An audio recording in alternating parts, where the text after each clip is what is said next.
The equation perpetual DEX that runs on Arbitrum deserve a refresher, and here's why. So they recently launched their second version, and with it came a few updates. Now, I haven't made a video on them for a few weeks. They have been keeping up, they've been doing well, and they had a promotion running during the Christmas period where there's a 0% commission fee if you want to trade, of course, perpetual trading, Bitcoin and ETH on their platform, but only if you bind yourself to a referrer account. Now, right now with V2, there's still a nice promotion, so you pay 50% less, only if you bind yourself to a referrer. So it's a no-brainer, it doesn't cost you anything extra, it doesn't take anything from your pocket.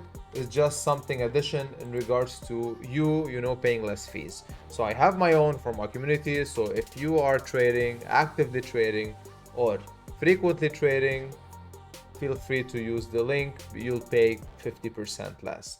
Sorry to interrupt you there, folks. I just want to quickly chime in and mention that we are currently working on a project called Numerical. It's DeFi as a service, meaning you'll get exposed to real DeFi protocols that generate real revenue, aka real yield, and you're gonna get a cut of this without doing the setup yourself. All you have to do is enter, claim, or withdraw. Very simple. So your capital is available at all times to take, and you can choose the option where to invest. More details in the description and in our community chat. Now, they did a revamp of their landing page, so that's the first thing that I noticed. They still have, the main metrics on the website. Now, I think I mentioned in my previous video that overall, when I look at these, I'm not 100% sure that these metrics are accurate. Now, I had them verify these, and they removed the liquidity and the total value locked metric, which I think is a good idea.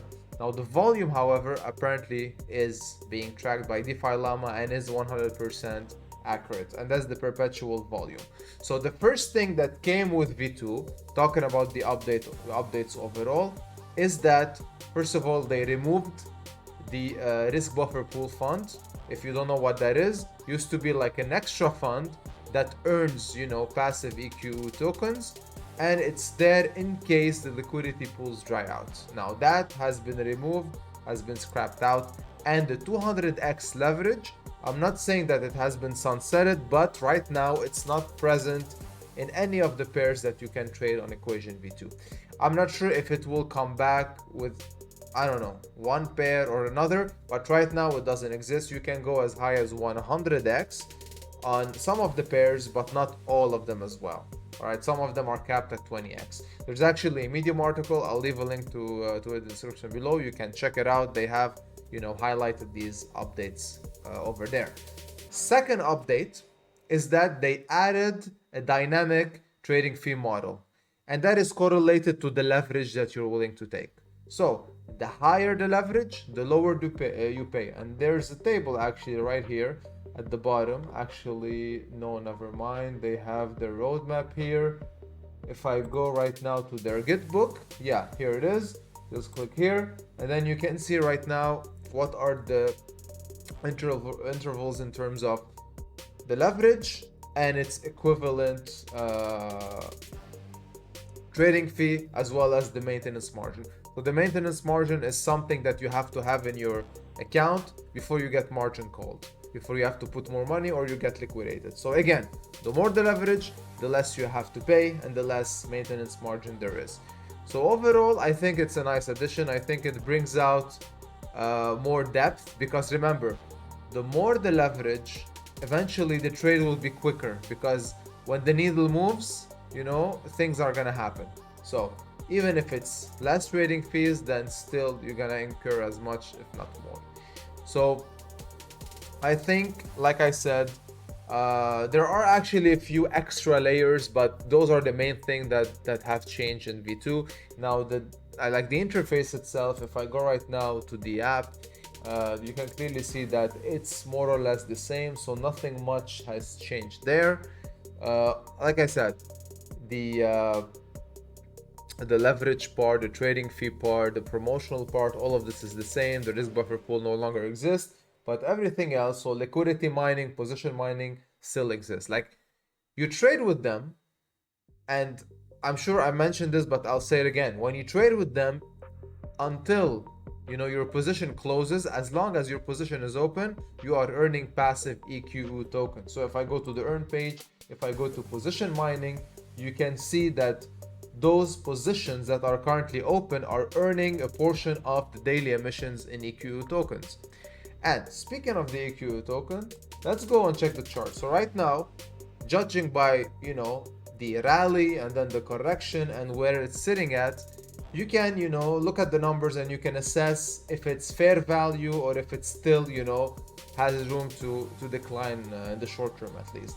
If you look at the liquidity to market cap ratio, it's quite good. It's very close to 1, and that's amazing. However, this figure can be a bit misleading because the market cap that you see is actually applicable on the amount of tokens that are in circulation.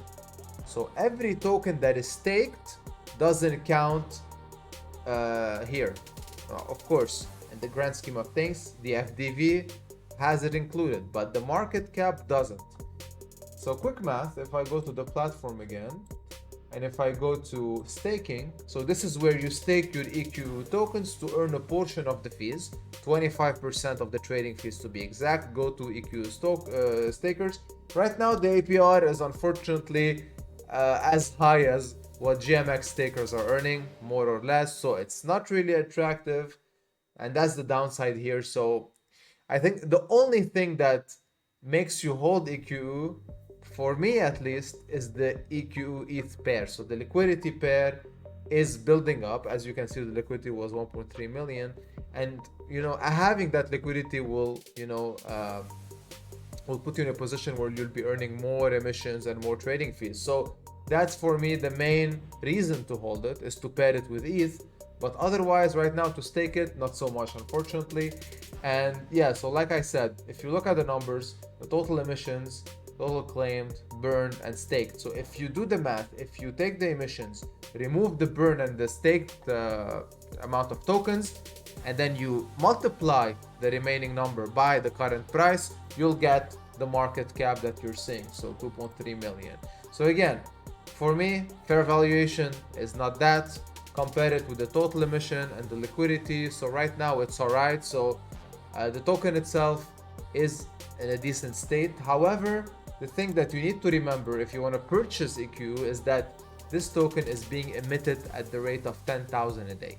So emission is high, and people are getting the token just by having position open. So people would enter a position, I don't know, wrap BTC ETH, wrap BTC USDC, ETH USDC, and then while that position is open, they're earning their tokens. So they close their position, let's say they're in profit, they take their tokens, they sell them on the open market, and then they have additional profits on top of that position. So the model is geared towards the people who are actively trading, and that can be actually visible. I mean, you can see that very easily if you go to equation on DeFi Llama and you look at their derivatives volume for the last 24 hours, you can clearly see that it's at $107 million. So that's quite a lot of money that is flowing through that DEX.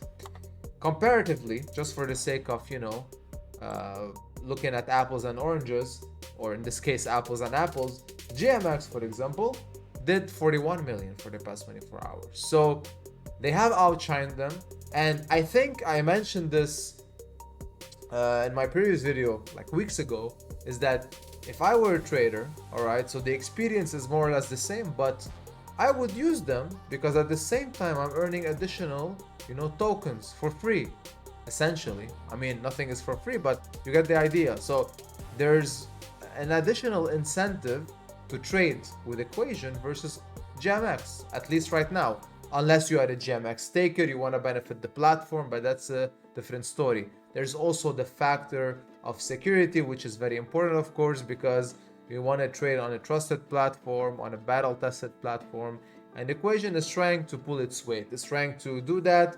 They had a recent, audit report on their V2. There were, lots of findings, so all of them were informational, and they're fixing them as they go.